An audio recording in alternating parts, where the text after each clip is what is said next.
क्या होती है बर्नौली इक्वेशन? मैंने कहा इट इज सिंपल लाइक जैसे वहां पे वर्क एनर्जी थ्योरम हम लगाया करते थे। स्पेलिंग मुझे नहीं आता भैया, तो खुद देख लेना, ठीक है। इट इज सिंपल लाइक जैसे हम लोग वहां पे लगाया करते थे वर्क एनर्जी थ्योरम। तो बर्नौली इक्वेशन का मतलब है, अब यहां पे बर्नौली इक्वेशन में बर्नौली थ्योरम बोल, जो बोल, थ्योरम बोल दे, इक्वेशन बोल दे, जो भी है, ठीक ठीक है सर। तो वो इसका एक छोटा सा डेरिवेशन है, ठीक है। ये क्या कहता है पहले मैं तुझे बता देता हूं। ये कहता है कि मैं अगर ऐसा बोलूं, सपोज ये कोई पाइप है, ठीक है सर, ये पाइप है, आप नीचे से ऊपर पानी पहुंचा रहे हो। मैंने कहा ठीक है भाई, नीचे से ऊपर पानी पहुंचा रहे हो।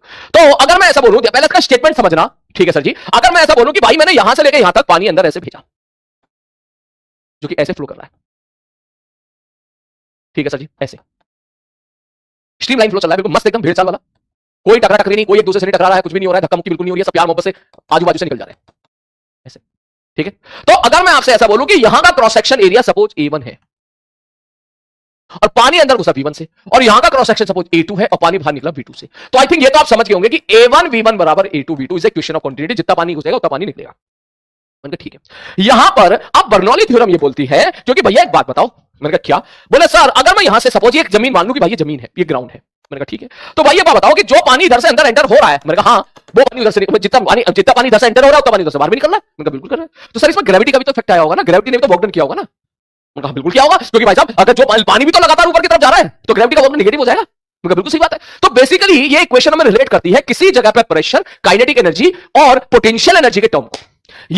ये थ्योरम ये बोलती है कि मान ले इस जगह पर प्रेशर P1 है, ये जगह पर, और इस जगह पर प्रेशर P2 है। इनकी जो डिस्टेंसेस हैं, सपोज वो यहां से H1 है और इसकी जो डिस्टेंस है वो सपोज यहां से H2 है, ठीक है सर जी।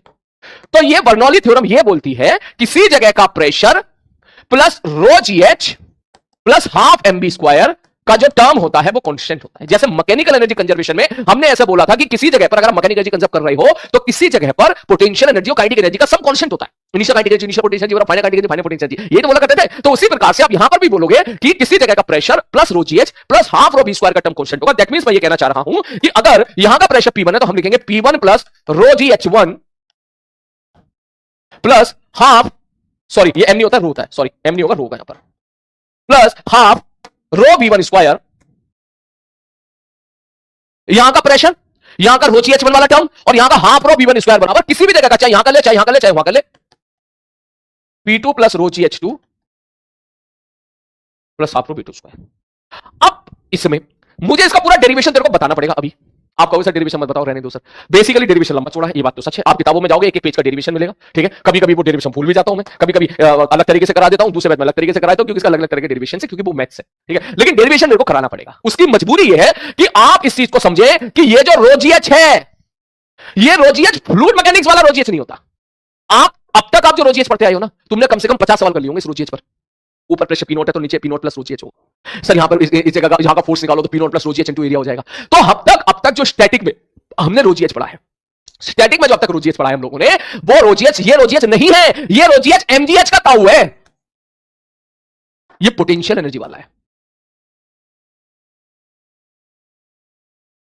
ये बेसिकली पोटेंशियल एनर्जी वाला टर्म है, जो पोटेंशियल एनर्जी mgh हुआ करता था, mgh, ठीक। अब इस चीज की आपको फील नहीं आएगी, मैं कितनी कोशिश कर लूं, इसके लिए फील दिलाने के लिए मुझे डेरिवेशन पे जाना ही पड़ेगा, तब आपको फील आएगी। तो मैं इसका डेरिवेशन बता रहा हूं, ध्यान से देख ले भैया। डेरिवेशन को रटना बिल्कुल नहीं है, बहुत लाइट मोड से देखना है, और जैसे ही एक बार तू डेरिवेशन देख लेगा तुझे फिर इस चीज की आइडिया लग जाएगा, अच्छा ये वो रो GH, और फिर मैं इस पर जब सवाल कराऊंगा तो तू एक्सपर्ट हो जाएगा। बस इसमें आपको याद क्या रखना काम, सर ये सब क्यों, मुझे बस इसलिए कराना पड़ा कि तू इसको रो GH को तू ये ना समझ ले कि ये जो रो GH है इसको प्रेशर वाला टर्म ना समझ ले, ये प्रेशर वाला रो GH नहीं है, ये mgh वाला रो GH है। और सर ऐसा कैसे कह रहे हो, मैंने कैसे इसलिए कह रहा हूं, ये रो GH, हाँ सर ये रो GH कहां से आया, यहीं से आया, हाँ सर ये कहां से आया, यहीं से तो आया, यहीं से तो आया, तो ये mgh वाला है। मतलब अब तक हमने पढ़ा था प्रेशर वाला जो रो GH होता है, प्रेशर वाला जो रो GH होता है वो नीचे की तरफ जाने पर बढ़ता है। आपको सबको पता होगा नीचे की तरफ जाने पर प्रेशर बढ़ता चला जाता है। अबे चैटिंग कैसे हो गई, चैटिंग बंद है, हाँ ठीक ठीक। प्रेशर वाला रो GH अब तक जो हमने पढ़ा था, प्रेशर नीचे की तरफ जाने पर क्या होता है, बढ़ता है, रो GH पढ़ा था अब तक हम लोगों ने। तो अब तक प्रेशर वाला जो रो GH टर्म हमने पढ़ा था वो डेप्थ पे जाने पर बढ़ता था, ये mgh वाला है, ये ऊपर की तरफ जाने पे, समझ रहा है, हाँ ये ऊपर की तरफ जाने पे, यहां पर दूसरा टर्म है ये mgh है, ये ऊपर की तरफ जाने पे पड़ेगा। अगर मैं ऐसा बोलूं यहां पर पोटेंशियल कितनी होती, बोले 0, तो h साइड ऊपर कितनी होगी, बोले प्लस mgh, बोलते थे ना h साइड ऊपर mgh पोटेंशियल होगी, ठीक। तो ऊपर जाने पर पोटेंशियल बढ़ रही थी, तो ये बेसिकली वो वाला रो GH है, पोटेंशियल वाला रो GH, दैट मींस ऊपर जाने पर ये बढ़ेगा, जबकि प्रेशर वाला क्या होता था, ऊपर जाने पर घटता था। तो ये अलग है, इसलिए मैंने यहां पे पूरा डेरिवेशन बताया, और मैंने बोला दिस रो GH ये mgh का ताऊ है। आज के बाद हम ऐसे याद रखेंगे, इट इज द ताऊ ऑफ mg। अब जैसे इस पर सवाल देके कैसा आएगा, मैं बेसिक फंडामेंटल सवाल क्लियर कर रहा हूं अभी थोड़ी देर के लिए। मैं सपोज ऐसा सवाल दे दूं, ये ट्यूब है सपोज, ठीक है, ट्यूब है, बोले सर ठीक है ट्यूब है। मैं बोलूं यहां से पानी जो है ना ऐसे फ्लो कर रहा है,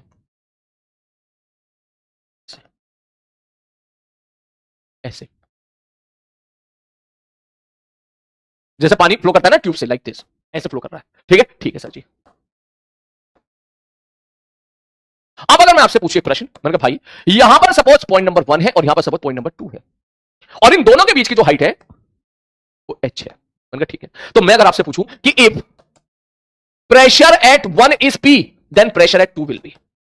अगर मैं आपसे बोलूं कि भाई यहां पर प्रेशर P है, तो बताओ यहां कितना प्रेशर होगा, तो आप बोलोगे सब प्रेशर एट 2 बराबर कितना हो जाएगा, सब प्रेशर एट 2 बराबर हो जाएगा P1 प्लस रो जी एच। हम यही तो पढ़ते थे कि सब पानी के नीचे अगर जाओगे एच सर बताओ यहां प्रेशर P1 कह रहे हो आप, मैंने कहा हाँ, तो जब आप यहां से यहां जाओगे तो नीचे की तरफ जा रहे हो ना पानी में, तो प्रेशर रो जी एच बढ़ जाएगा। मैंने कहा बिल्कुल, और जैसे ही करोगे सवाल गलत हो जाएगा, क्योंकि प्रेशर नीचे रो जी एच तब होता था जब लिक्विड स्टैटिक होता था, ये लिक्विड डायनामिक्स है, यहां पे फ्लूइड फ्लो कर रहा है, यहां पर रो जी एच नहीं लिख सकते हम लोग, यहां पर फ्लो कर रहा है, इसका मतलब यहां निकालने का तरीका केवल एक ही है और वो है आपका बर्नौली थ्योरम। आपको स्मार्टली बर्नौली थ्योरम लगानी पड़ेगी, और स्मार्टली बर्नौली थ्योरम के लिए आपको पहले चीज समझनी पड़ेगी इसमें कौन कौन से टर्म आ रहे हैं। बोले एक आ रहा है प्रेशर वाला टर्म, एक आ रहा है एमजीएच के टाउ जी वाला term which is rho ji H, और एक आ रहा है हाफ रो बी स्क्वायर। अब जैसे तू याद कर, मैकेनिकल एनर्जी कंजर्वेशन जब भी हम कभी लगाते थे तो सबसे पहले हम ये पता करते थे कि ये बता दो रेफरेंस लाइन कहां पर है, रेफरेंस लाइन से पोटेंशियल एनर्जी डिसाइड किया करते थे। आपको याद होगा कि अगर मैं बोलूं यहां पर जैसे बता एमजीएच तभी होता था जब यहां जीरो माना जाए, तो बिल्कुल उसी प्रकार आपको यहां पर भी हर क्वेश्चन में पहले एक रेफरेंस लाइन सेट करनी पड़ेगी। बस क्लास छोड़ो बेटा 2 मिनट में, तो वो रेफरेंस लाइन सपोज मैं बोलूं कौन सी रेफरेंस लाइन है, बोले सब मान लो वो रेफरेंस लाइन ये है, यही रेफरेंस लाइन मान लो। दूसरा पॉइंट हमेशा इससे आप फायदे में रहोगे, कैलकुलेशन आसान रहेगी, ठीक है सर। तो मान लो ये रेफरेंस लाइन मान ली, इसका मतलब इस जगह पे रो जी एच वाला टर्म जीरो हो जाएगा। तो यहां से मैं स्टेटमेंट लिखूंगा, बोले क्या लिखोगे, बोले सर प्रेशर एट 1, यहां का प्रेशर प्लस रो जी एच वाला term plus half rho V1 square. बोले हाफ रो V1 स्क्वायर का मतलब, बोले यहां पर जो भी फ्लूइड नीचे V1 वेलोसिटी के साथ फ्लो कर रहा होगा, हाफ रो V1 स्क्वायर।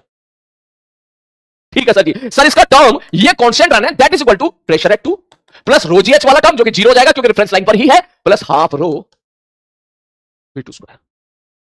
यहां पे सब V2 स्क्वायर मतलब यहां पे जो वेलोसिटी होगी ना V2 ये होगा। तो यहां से क्वेश्चन सॉल्व होगा। अच्छा, एक इक्वेशन तुम्हारी ये हो गई और दूसरी इक्वेशन तुम्हारी A1 V1 बराबर A2 V2।